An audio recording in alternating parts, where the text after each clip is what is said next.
Bienvenidos nuevamente a Planeta Cero.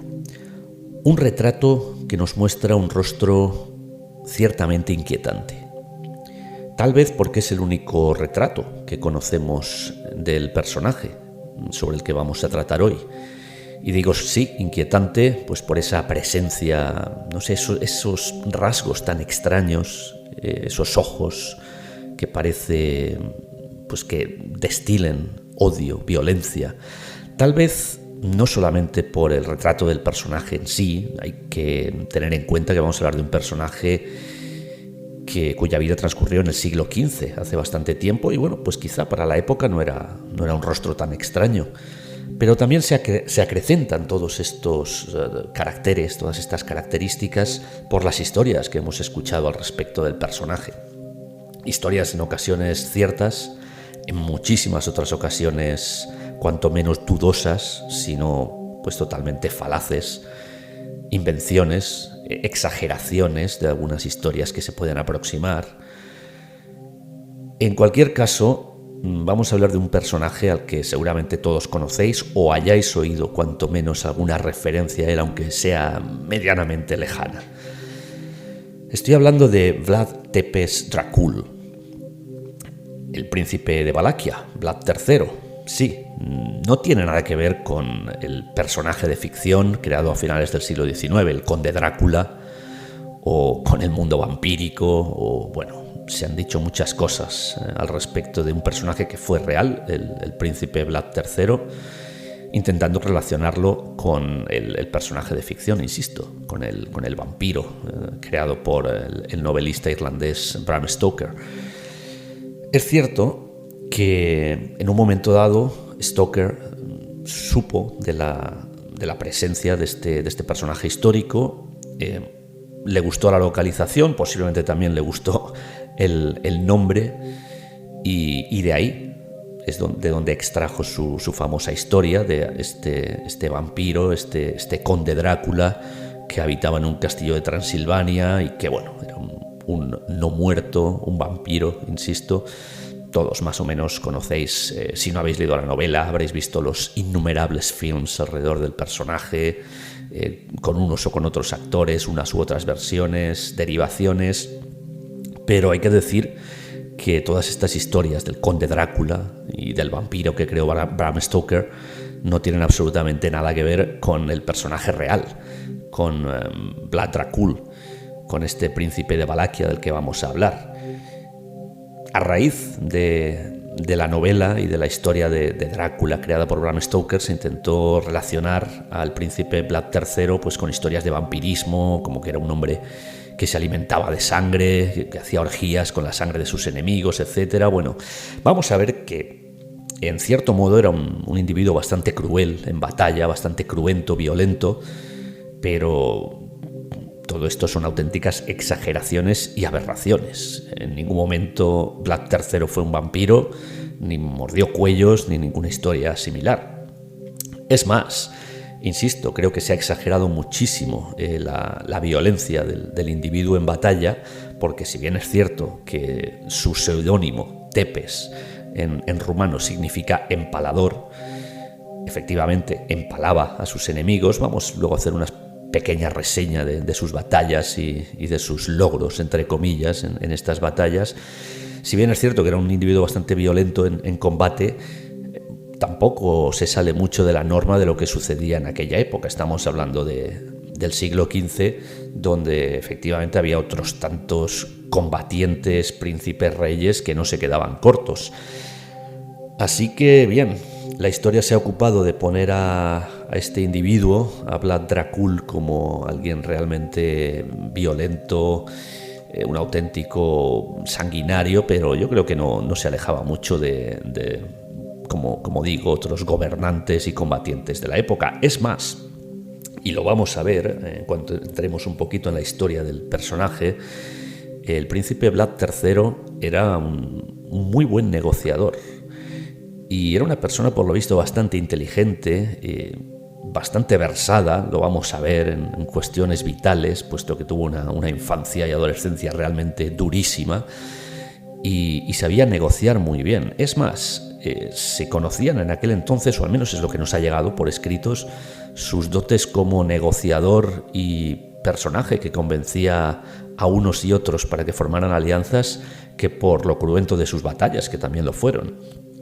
Ahora que menciono el tema de los escritos, toda la historia que conocemos de Vlad Dracul, y que os voy a comenzar a narrar en breve, es cuanto menos dudosa, porque no hay realmente una historia escrita sobre el personaje en la época. La mayoría de información que nos ha llegado ha sido, pues, efectivamente sobre crónicas de batallas por parte de unos, de otros, de los húngaros, de los otomanos, y después a base de historias y leyendas, leyendas eslavas, leyendas sajonas, pero escritas o contadas muchos años después. Esto un poco lo relacionamos, en alguna ocasión lo he hablado, con la vida de Jesucristo y cómo los evangelios fueron escritos muchísimos años después, tras la muerte de Jesucristo, con lo cual pues fueron historias que fueron pasando de boca en boca. Bueno, en el caso de Vlad Dracul, aunque es un personaje mucho más reciente que Jesucristo, pues la información que nos ha llegado prácticamente podemos decir que es un poco de la misma manera, mucho basado en leyendas y poco en pocos escritos de lo que sucedía en realidad en la época. Pero yo creo que lo mejor es que vayamos entrando en materia y que hagamos una situación histórica, cronológicamente hablando, de la vida de este individuo, de Vlad III, el príncipe de Valaquia. Valaquia, para localizarnos geográficamente, pues fue este principado, o en algunos lugares aparece como reino, aunque vemos que el gobernante de Valaquia siempre se le refiere como príncipe. Así que en este caso, pues bueno, podemos hablar de reino, pero en realidad sería un principado. Bien, Valaquia estaría, o llegó a alcanzar en su momento de más plenitud, casi la extensión de lo que es la actual nación de Rumanía. Es por esto también que a este personaje del que vamos a tratar hoy, a Vlad III, en Rumanía se le tiene como un auténtico héroe nacional. Ya sabéis muchos que recientemente, hace unas semanas, estuve visitando Rumanía concretamente y bueno, pues informándome de algunas de las historias de este personaje, que lógicamente es uno de los individuos más llamativos de la historia de Rumanía, aunque bueno, pues concretamente de Valaquia, él fue el príncipe de Valaquia. Y como os comentaba, en el país, en Rumanía, le tienen por un auténtico héroe. Exaltación nacional de héroe que comienza, todo hay que decirlo, a partir del siglo XIX. A partir de finales del siglo XIX, realmente. La historia de Vlad III, pues la verdad es que quedó bastante en el olvido durante muchísimos años, siglos. E insisto, fue, bueno, yo creo que con una creciente exaltación del nacionalismo rumano cuando se intentó buscar a estos héroes, y uno de ellos, pues lógicamente, fue un individuo que peleó contra todos los rivales históricos de Rumanía, como fueron Hungría, Turquía.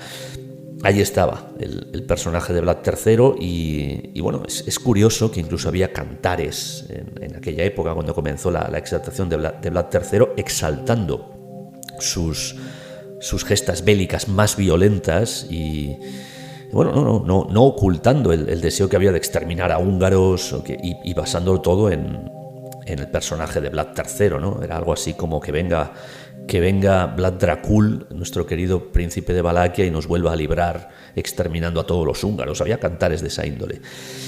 Pero bien, vamos a entrar en materia y vamos a ver quién es este individuo. Lo primero que tendréis una cierta curiosidad es por qué lo de Drácula, ¿no? Y por qué la relación con el príncipe de las tinieblas que creó Bram Stoker en su novela.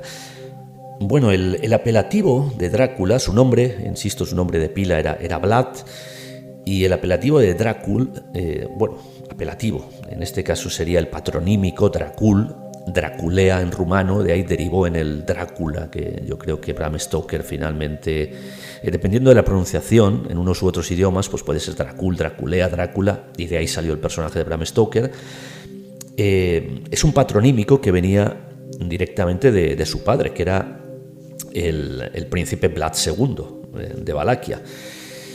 Su antecesor, directamente su padre. Bien, Vlad II adoptó este patronímico Dracul porque en un momento dado ingresó en la Orden del Dragón. La Orden del Dragón era una orden que en aquel momento, en aquella época, en el siglo XV, principios del siglo XV, se dedicaba a combatir a los turcos que invadían lo que era la Europa más oriental, en este caso la zona de Rumanía, de Valaquia. Pues bien, el padre de Vlad Dracul, Vlad II, ingresa en esta orden y en ese momento pues, se pone el apelativo Dracul, que significa dragón en rumano. Y bueno, pues de aquí va a venir este nombre que con la continuación de los siglos veremos en lo que ha derivado, ¿no? Con lo cual, nuestro querido Vlad III, pues en el momento en el que nace, pasa a ser Vlad Dracul. Toma el patronímico, ese nombre, ese apelativo de su padre. Lo de Tepes, ¿por qué se le llama Vlad Tepes Drácula o Vlad Tepes Dracul? Tepes no va a ser más que un seudónimo, un apodo que además se le puso mucho tiempo después, ya incluso después de su muerte. Tepes, creo que lo comentaba antes, significa el empalador en rumano. Así que estamos ante el nombre que normalmente se suele aplicar completo, Vlad Tepes Drácula. Básicamente, Vlad es su nombre, Dracul o Drácula va a ser el nombre, el patronímico heredado de su padre, y Tepes pues no es más que el apodo, el nickname, el seudónimo, el empalador, que ya empieza un poco a descubrirnos algunas de las aficiones de Vlad en batalla. Vlad III, príncipe de Valaquia. Bien, como os comentaba, hijo de Vlad II, del que era el príncipe de Valaquia en aquel entonces, nace entre 1428 y 1431. No está muy claro, entre el 28 y el 31 de este siglo XV. Sí que parece ser que está claro que nace en la villa de Sigisoara, que está localizada en Transilvania, que en aquel entonces pertenecía al reino de Hungría. Así pues, tenemos el nacimiento de nuestro personaje, de Vlad III. El hecho de que no se sepa muy bien en qué año nació, entre 1428 y 31, bueno, es porque, insisto, la mayoría de informes que llegan a nosotros pues no son escritos demasiado fiables y en la mayoría de ocasiones leyendas, no tanto sajonas como eslavas. Bueno, no queda muy claro si nació antes de lo que fue el traslado de ciudad a Transilvania de su padre o después. Parece ser que efectivamente, si tenemos en cuenta la información medianamente veraz de que nace en Sigisoara, sería más entre el año 30 y 31, pero no queda del todo claro. Así que bueno, ahí lo tenemos, en esa franja de 3 años es cuando nace Vlad III, entre 1428 y 1431. En la familia eran 3 hermanos. Vlad era el mediano, su hermano mayor era Mircea, el segundo Vlad, que era él, y luego su hermano más pequeño, Radu. Esta es una información bastante importante porque veremos que en un principio Vlad no es el heredero al trono, sino que lo sería su hermano Mircea. Pero vamos a ver lo que sucede con los hermanos y cómo la familia se separa, porque aquí es donde comienza la historia. Seguramente muchos conoceréis estos detalles, los más conocidos de la historia de Vlad III, que es básicamente su infancia y juventud. La historia va a comenzar, una historia bastante sórdida, por cierto, y violenta. Va a comenzar en marzo de 1442, siendo Vlad pues todavía muy joven. Estaríamos hablando que tiene entre 11 y 14 años. En marzo de 1442, la familia, tanto su padre como los 3 hermanos, visitan Galípoli, la ciudad de Galípoli, que en aquel entonces se encuentra en el Imperio Otomano, bajo dominio turco.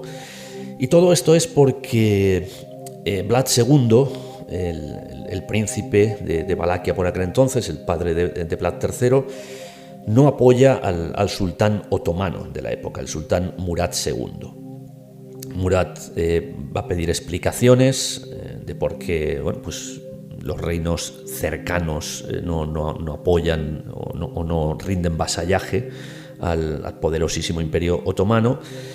Y bueno, la cuestión es que esta visita del príncipe Vlad II y su familia, pues por lo visto no acaba demasiado bien, porque bueno, pues son todos apresados, arrestados y encerrados en calabozos,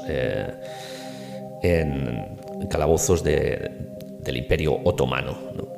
Bajo el sultanato de este personaje, de Murat II. Finalmente, bueno, se llega a una especie de trato, una negociación, donde el príncipe Vlad II es liberado junto con el hermano mayor Mircea, pero el sultán se queda con Vlad y con Radu, con los dos hijos pequeños, apresados, encerrados en mazmorras, a modo de asegurarse la lealtad de Vlad II. Algo así como: mientras yo tenga a tus hijos presos, yo sé que no me vas a defraudar y que vas a cooperar absolutamente con nosotros. Concretamente, Vlad III y su hermano pequeño Radu son encarcelados en la prisión de Egrigos. Y allí, durante unos cuantos años, pues hay que decir que los dos muchachos van a ser sometidos a todo tipo de torturas, vejaciones. Bueno, os podéis imaginar que la infancia, ya prácticamente adolescencia de Vlad, va a ser realmente horrible, encerrado durante años en estos oscuros calabozos otomanos y siendo sometido a todo tipo de, como decía, torturas y vejaciones. Lógicamente, la mente del muchacho pues va a empezar a tergiversarse un poco, por emplear un término medianamente no excesivo. Bueno, se va a perturbar bastante, vamos a dejarlo claro. Y su padre, que ya considera que sus hijos están perdidos y que, lógicamente, en un principio sí que el príncipe Vlad II pues intenta seguir esta lealtad al sultán, pero ya en un momento dado ve que sus hijos no van a ser liberados al paso de los años, y comienza, preso del odio, lógicamente, a combatir a los turcos. Ya da a sus hijos por perdidos, por muertos, por lo que sea. Así que, bueno, pues con esta tesitura los hijos no van a ser liberados nunca y bueno, pues Vlad II va a combatir con una grandísima fiereza a los turcos durante todos estos años.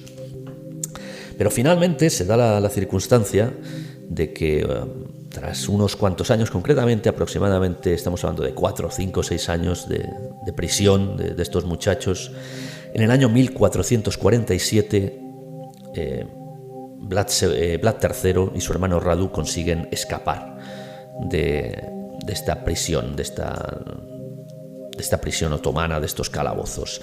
No está muy claro cómo se produce esta fuga, incluso hay quien dice, no hay escritos al respecto, con lo cual es muy difícil de saber. Se dice también que pudieron finalmente ser liberados, incluso se habla de...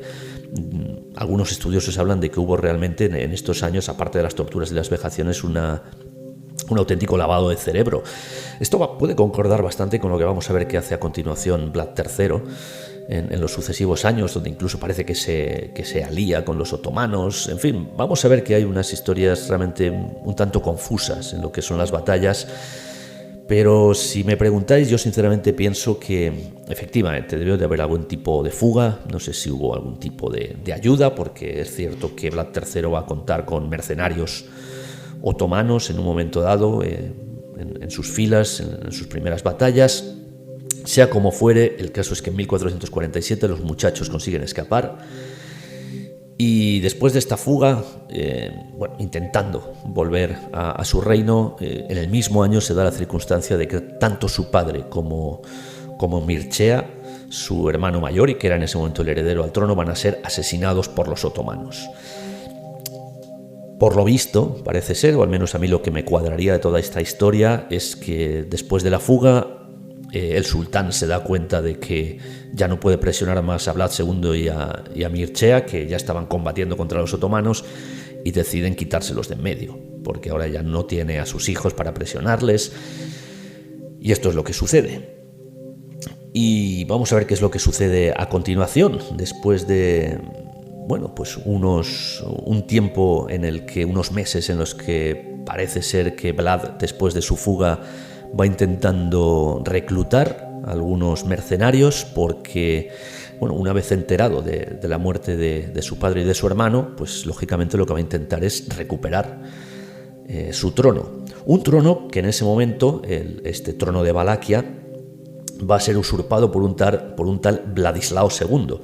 Este personaje es colocado por el que es en este momento el gobernador regente de Hungría, un tal Hunyadi, que por lo visto era un individuo que era bastante títere, por así decirlo, de unos y de otros. Incluso en un momento dado se alía con los otomanos, después se pone en contra de ellos pues por otro tipo de influencias. La cuestión es que en este momento el trono de Valaquia, tras la muerte de Vlad II, el padre de Vlad III, pues es usurpado por Vladislao II, que todo hay que decirlo, era primo de nuestro protagonista de hoy, de Vlad, lo cual pues parece ser que va a enfurecer más todavía a Vlad III, a Vlad Dracul.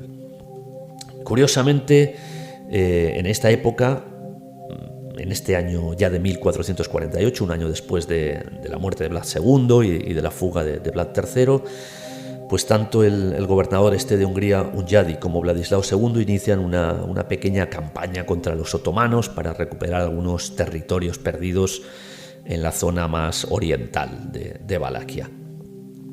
Curiosamente, en este mismo momento, lo que son las coincidencias, es cuando Vlad III llega con la intención de recuperar el trono y se va a encontrar con que tanto Vladislao II como Hunyadi, el que era su mentor, el mentor de Vladislao II, pues han desaparecido, se han ido a combatir a los turcos. Así que, pues no le va a hacer falta una batalla. Vlad III llega a Valaquia, se da cuenta de que no hay nadie en el trono porque se han ido a combatir, llega con unos mercenarios turcos que comentaba antes, que son los que ha ido reclutando a lo largo de este prácticamente año de pulular en busca después de su fuga, de pulular en busca de apoyos, pero no tiene que utilizar a nadie, simplemente llega y ocupa el que pues le correspondería después de la muerte de su padre y de su hermano mayor, de ese trono de Valaquia.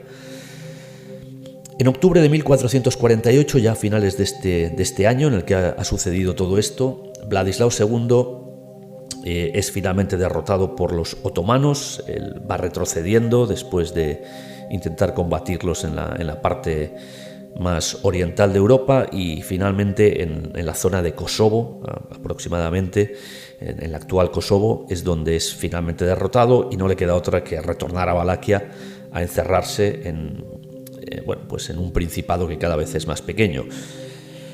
Curiosamente, allí se encuentra a Vlad, que había usurpado su trono. Es cierto que Vladislao II llega derrotado, pero todavía con su ejército de Valaquia, con los restos de su ejército, y Vlad lo único que tiene pues son a estos pocos mercenarios turcos que en un principio parecía que le iban a ayudar.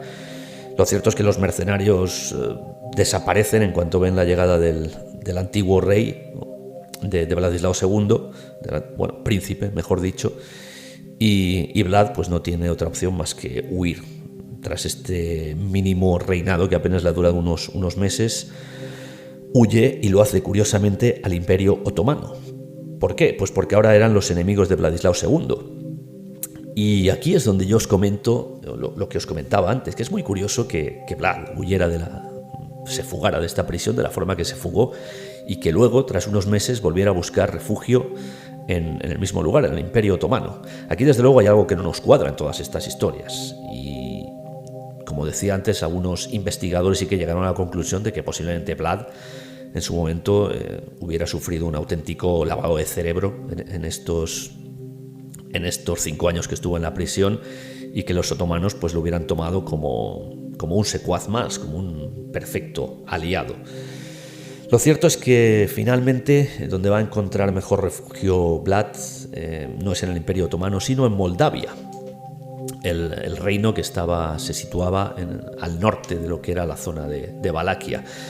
¿Y por qué Moldavia? Bueno, hay que decir que si bien el padre de Vlad III era Vlad II, el príncipe de Valaquia, su madre tenía lazos con lo que era la corona moldava. Así que pues también, ¿no? En lo que es los terrenos en este momento gobierna la gente que estaría más ligada a la familia, en este caso a la familia de su madre en Moldavia, pues allí Vlad sí que va a encontrar en refugio. Aquí van a haber unos años de silencio después de este primer intento.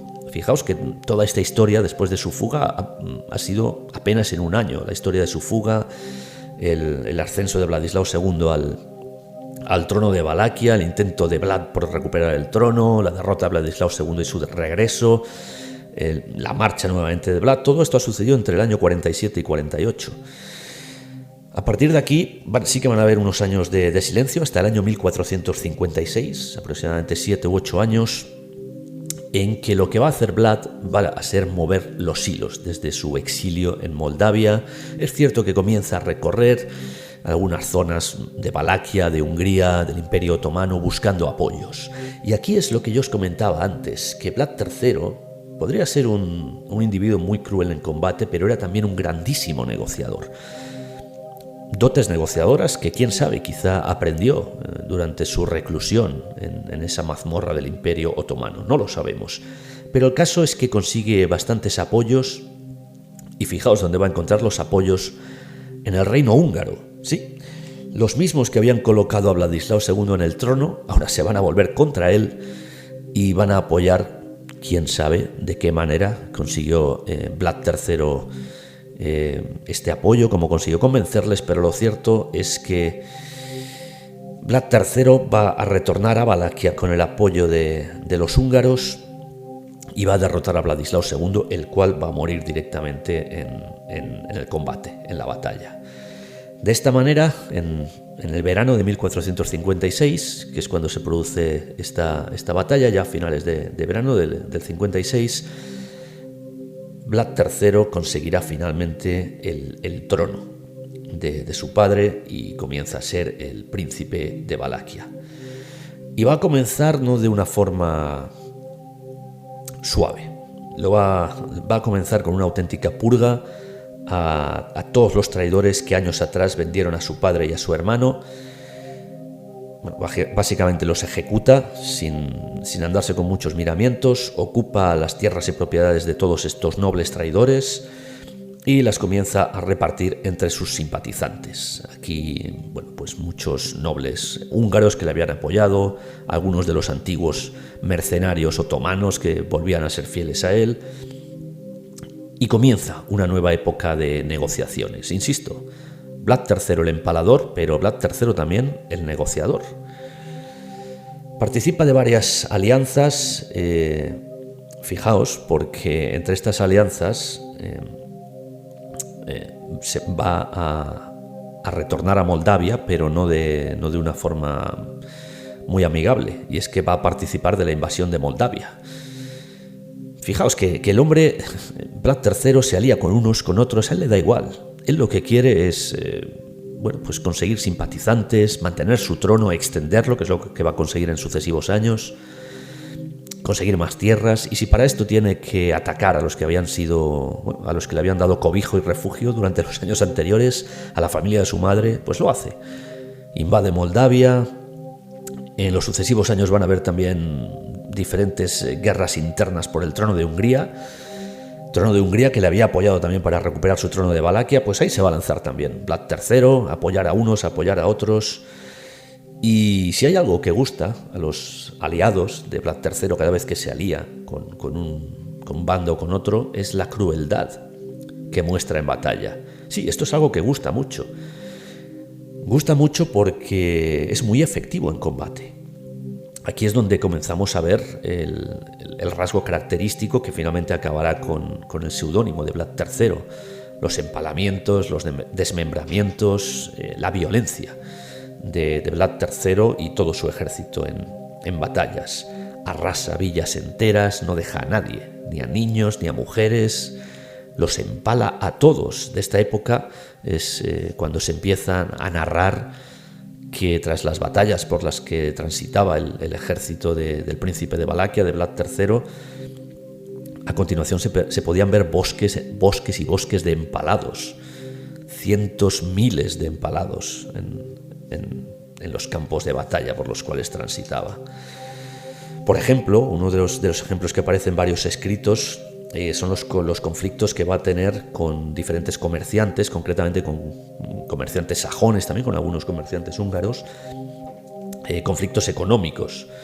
Pues bien, la delegación de comerciantes que llega a Valaquia para intentar negociar un tratado, pues Vlad III no negocia con ellos, simplemente los encierra en mazmorras, los tortura y finalmente los empala y los quema. Así se las tenía Vlad III con la gente con la que sabía que no iba a llegar a ningún tipo de negocio ni de trato.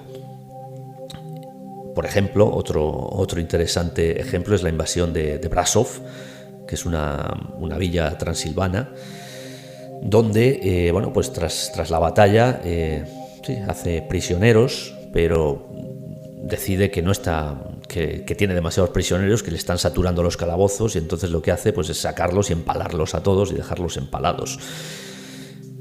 Esto es lo que hacía Vlad III durante sus campañas bélicas. Bien, llegamos al año 1460. Es la época de mayor expansión de Valaquia. Toda la zona de la antigua Valaquia y también Transilvania está bajo control de Vlad III. Prácticamente ha expandido su principado hasta lo que es la actual Rumanía, lo que es la mayor extensión que jamás va a tener Valaquia en su historia, y que es realmente espectacular para lo que eran los principados de aquella época. Y bueno, ahora que ya tiene toda Valaquia controlada y toda Transilvania también, después de sus muchas invasiones, pues ha llegado el turno de los otomanos. Bien, no sabemos si... Aquí volvemos a la historia anterior de si los otomanos realmente lo tenían como aliado o no, porque en cuanto Vlad ha tenido ocasión de deshacerse de todos sus enemigos cercanos, vuelve con la fijación hacia los turcos. Quizá lo que realmente los otomanos pensaban que lo tenían bajo control, y quizá realmente Vlad lo que había hecho era mostrar un interés temporal. Sí, recibir apoyo de los turcos para eliminar a todos sus vecinos, sus enemigos más cercanos, y cuando ya lo tiene todo bajo control, ir a por ellos. A mí me viene a la cabeza también lo que hizo Adolf Hitler con Rusia en la Segunda Guerra Mundial. Sí, ya sé que siempre llego a la Segunda Guerra Mundial por algún lado, pero bueno, ya sabéis que es mi pasión. Adolf Hitler se alía con los comunistas, que eran sus enemigos más acérrimos, y para iniciar la Segunda Guerra Mundial. Y en cuanto ya lo tiene todo bajo control, cuando ya tiene Polonia, Checoslovaquia, Francia, la zona de las Ardenas bajo control, pues entonces es cuando declara la guerra a los soviéticos. Pues a mí el caso de Vlad también me parece algo similar. Se aprovecha de los otomanos para deshacerse de sus enemigos más cercanos, y después ya cuando lo tiene todo bajo control, pues dice: vamos a intentar expandirnos y vamos a ir a por los otomanos. Y hay que decir que le va a suceder algo parecido a lo que le sucedió a Hitler, pero bueno, no adelantemos acontecimientos. Lo cierto es que, siguiendo el curso del Danubio, Vlad III comienza a arrasar villas, una tras otra. 24.000 turcos y búlgaros son asesinados. Son unas cifras realmente espectaculares para la época. Hasta el punto de que el sultán de por aquel entonces, que es Mehmed II, pues se cansa de ver esta invasión por parte de un príncipe que creía bajo control, que creía que este principado de Valaquia pues no era más que un pequeño principado que no iba a representar ninguna amenaza, pero claro, sus súbditos empiezan a ser asesinados, torturados, empalados. Así que Mehmed II, insisto, el sultán de la época, reúne un ejército de 150.000 hombres. Insisto, los números para la época son auténticas barbaridades. Y en este momento, pues el príncipe Vlad se da cuenta de que no tiene nada que hacer frente a un ejército de semejantes características. Así que, pues esta expansión que estaba iniciando hacia el sur, la va de momento a dejar. Incluso se retira, abandona algunas de las zonas que ya había conquistado, vuelve a retirarse hacia la zona de Valaquia.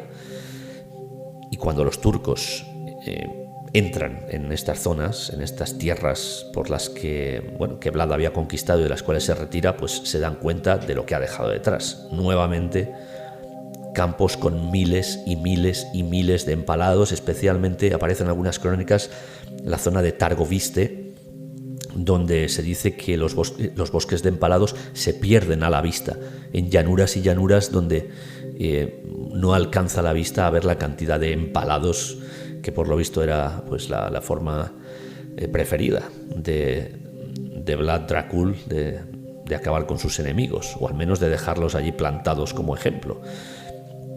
No nos tiene que extrañar ahora el seudónimo que finalmente le van a poner, Tepes, el empalador. Bien, Vlad finalmente se retira a los Cárpatos, a la zona de los Cárpatos.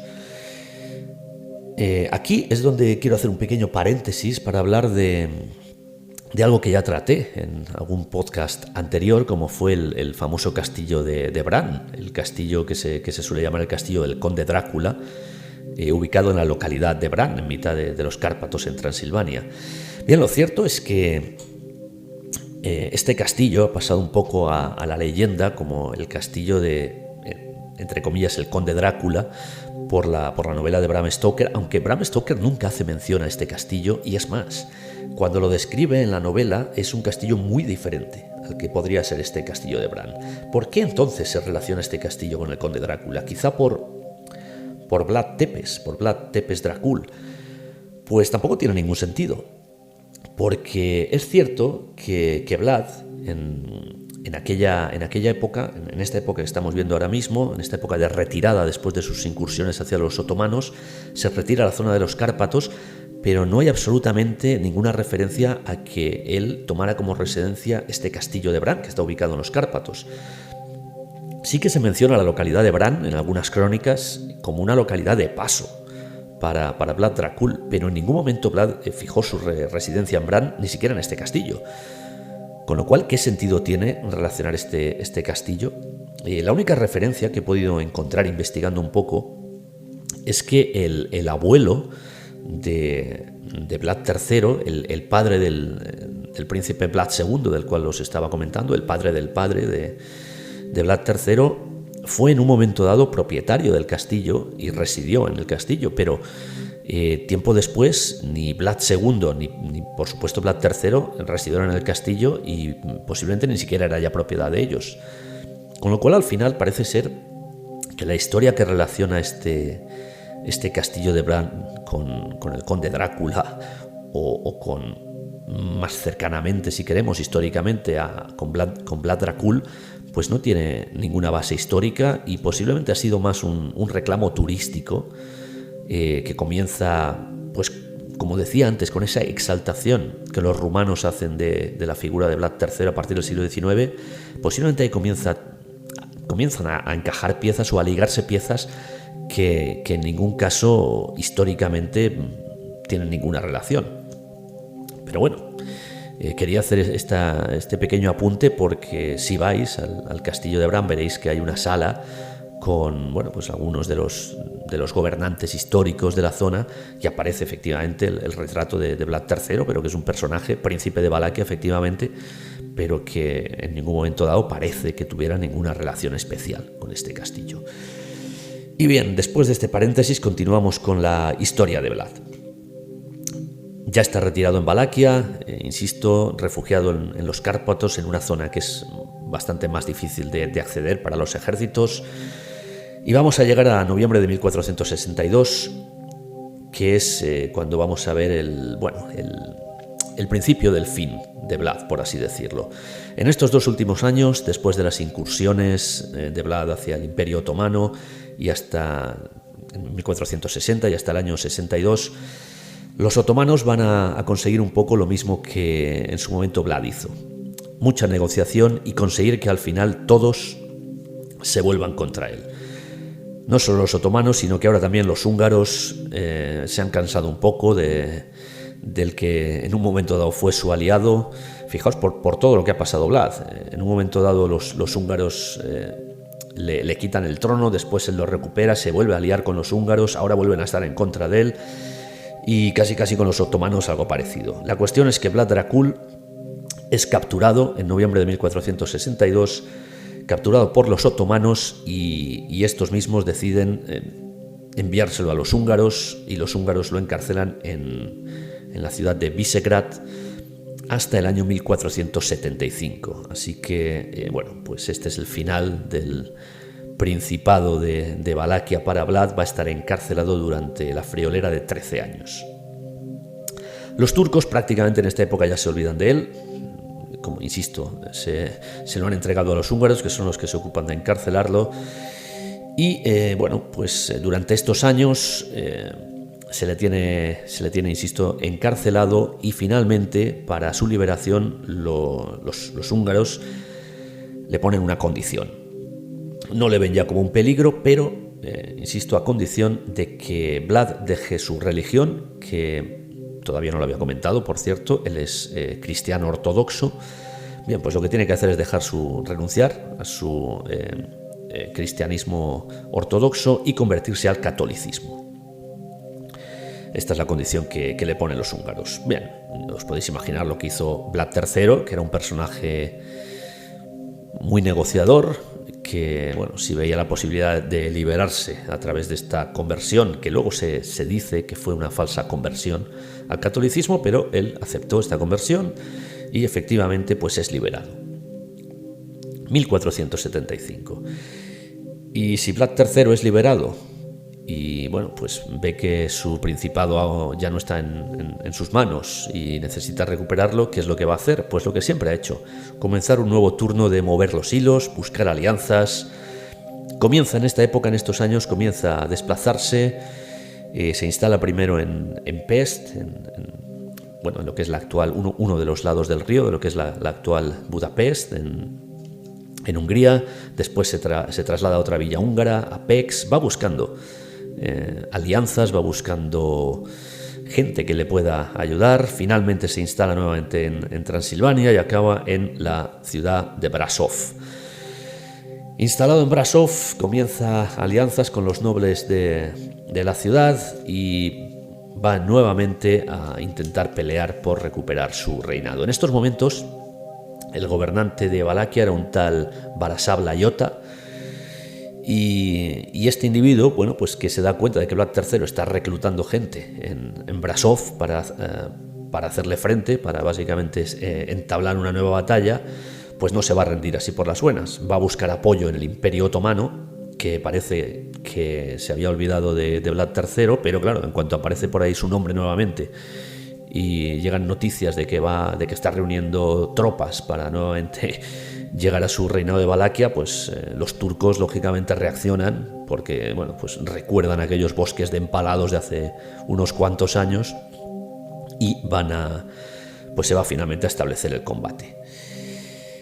Entre 1476 y 1477, estas guerras de Vlad III para recuperar su trono pues se van a suceder. Los turcos entran en combate del lado del gobernante que os comentaba, el actual gobernante de Valaquia, de Laiota, y finalmente pues este va a ser el final para Vlad III, que va a morir en esta batalla contra los turcos. Sí, contra los turcos. Aquellos que en un principio lo tuvieron encerrado en su adolescencia, en una mazmorra, torturándole, vejándole. Aquellos que luego sufrieron su ira, por en medio fueron aliados, pero luego sufrieron su ira en aquel intento de conquista de tierras otomanas por parte de Vlad, con los bosques de empalados. Aquellos que finalmente se olvidaron de él enviándoselo a los húngaros, y finalmente los turcos. Parecía que estaba escrito el destino de Vlad III, acabar asesinado, muerto en batalla a manos de los otomanos. Los otomanos, precisamente para asegurarse de que Vlad III no vuelva a molestarle, van a cortar su cuerpo en pedazos y le van a enviar la cabeza al sultán de la época, a Mehmed II, que fue aquel que se encontró todos los bosques de empalados. Bien, una forma de asegurarse de que Vlad III no volvería a crear problemas. De aquí también vienen algunas leyendas, las famosas leyendas vampíricas, que van a relacionar a Vlad III pues con el vampirismo, junto con, lógicamente, la novela de Bram Stoker y todo esto. El por qué se tiene que trocear el cadáver, ¿no? Los turcos decían que era para que Vlad III no volviera desde la tumba y les volviera a crear ningún tipo de problema. Claro, esto lo decían en sentido figurado, pero parece ser que a algunas personas ya, cuando la gran leyenda de Vlad III comienza a extenderse, sobre todo finales del siglo XIX, principios del XX, pues comienza a relacionarlo con que era una especie de no muerto, que una vez fallecido podría volver desde la tumba. Si cogemos estas leyendas y las unimos a la novela de Bram Stoker, pues quizá de ahí puede venir todo el mito vampírico, ¿no? Que se pueda relacionar con Vlad III, pero que no tenía absolutamente nada de realidad. Y aquí va a venir ahora el tema otro tema bastante interesante, ya que hemos llegado al final de Vlad III, que es dónde está la tumba de Vlad III, porque van a haber varias teorías sobre su enterramiento. Y bueno, hay dos fundamentales, hay dos lugares que parece que se habla de que pueden ser el lugar de reposo del cuerpo de Vlad III. Hay que decir que su mito o su figura fue olvidada durante muchos años. Insisto, hasta el siglo XIX prácticamente los rumanos no lo vuelven a rescatar casi del olvido y a convertirlo en héroe nacional. Claro, en todos estos años pues se pierde la figura de Vlad III y realmente es muy difícil saber lo que sucede. Estamos hablando de casi 500 años, 400 años en los que no se sabe qué ha sucedido con su cuerpo. Intentar recuperar el mito, la leyenda del personaje y buscar a ver dónde está enterrado después de todos estos años, pues es muy complicado. Se habla en primer lugar de la posibilidad de que fuera en el monasterio de Comana. El monasterio de Comana que estaría en Transilvania, muy cerca de donde aconteció esa batalla por recuperar el trono en la que muere Vlad, pues bueno, tendría una cierta lógica. Y por otro lado, el que a día de hoy es más aceptado, y es más, es lugar turístico casi de peregrinación para el que quiera visitar la tumba de Vlad III, es el monasterio de Snagov, que está bastante más cerca de Bucarest, de la capital de Rumanía hoy en día. Aunque es cierto que este monasterio de Snagov, que se reconoce oficialmente como lugar de reposo de Vlad III, hay una lápida que se puede visitar en este monasterio, pero se dice que hace unos años se intentó desenterrar, se intentó exhumar para ver qué es lo que había en el ataúd o en el sarcófago, y se encontraron que no había ni sarcófago directamente en esta tumba. Así que, bueno, pues ha quedado ahí en la leyenda popular este monasterio de Snagov, pero no parece que los restos definitivamente estén allí. Así que quizá estén en el monasterio de Comana, que es en primer lugar lo que algunos investigadores sí que han dilucidado que podría ser más factible, o quizá efectivamente si los otomanos cortaron el cuerpo en pedazos, pues quizá acabara como alimento de las bestias, o cierto es que los escritos dicen que la cabeza fue llevada hasta el sultán Mehmed II, así que a saber lo que hizo el sultán otomano por aquel entonces. Muy difícil de saber, y posiblemente el cuerpo de Vlad III pues desapareciera en el olvido. Bien, conclusiones. Después de toda esta historia, que ya veis cómo ha terminado para Vlad III, insisto, a partir del siglo XIX su figura vuelve a tomar cierta relevancia, pero claro, después de 400 años de olvido, pues y sin escritos realmente que hablen claramente de la historia de Vlad III, pues todo esto que os he contado sobre su historia ofrece muchos claros y oscuros. Se basa más que nada en leyendas eslavas, en escritos no relacionados con Vlad III, sino con otras batallas en las que aparece mencionado, pero es muy difícil realmente saber si partes de esta historia fueron ciertas, no ciertas, y qué partes fueron exageradas o no. Lo que está claro es que en 1897 el novelista irlandés Bram Stoker pues se inspira en el nombre, insisto, en el nombre. Yo no creo que ni siquiera en el personaje, sino simplemente en el nombre de Drácula, y en la localización, Transilvania, ni siquiera en las zonas en las que realmente vivió él, sino en una localización aproximada, para crear este personaje de ficción que es Drácula. Así que, insisto, os lo comentaba al principio, ni Vlad Dracul era un vampiro, ni era un no muerto, ni nada por el estilo. Simplemente, como habéis podido ver, era un príncipe bastante cruento en batalla, pero también un gran negociador. El castillo, pues también os lo he comentado, nunca fue su vivienda oficial, tan solo pasó alguna temporada de paso por allí, no hay ninguna confirmación histórica, y tan solo su abuelo, Es la única relación que tiene Vlad III con el castillo de Bran. Su abuelo, que por cierto no comenté antes el nombre, Mircea, el príncipe también de Valaquia, lógicamente, Mircea I, sí que tuvo el castillo como residencia oficial, pero mucho tiempo antes de que ni siquiera Vlad III viniera al mundo. Así que bueno, esta es la historia del personaje, el personaje que tenemos hoy, que por cierto, algunos ahora os estaréis preguntando qué fue del Principado de Valaquia después de la muerte de Vlad III. Bueno, pues Vlad III tuvo descendencia y por aquí hay alguna curiosidad que os quiero comentar, porque seguramente algunos ni la sabéis. Descendencia que ha llegado hasta nuestros días, por supuesto. Fijaos, Vlad III tuvo 3 hijos. El primero fue Minea, nacido en 1462, o al menos esta es la información que figura oficialmente. El segundo hijo no se tiene constancia de su nombre.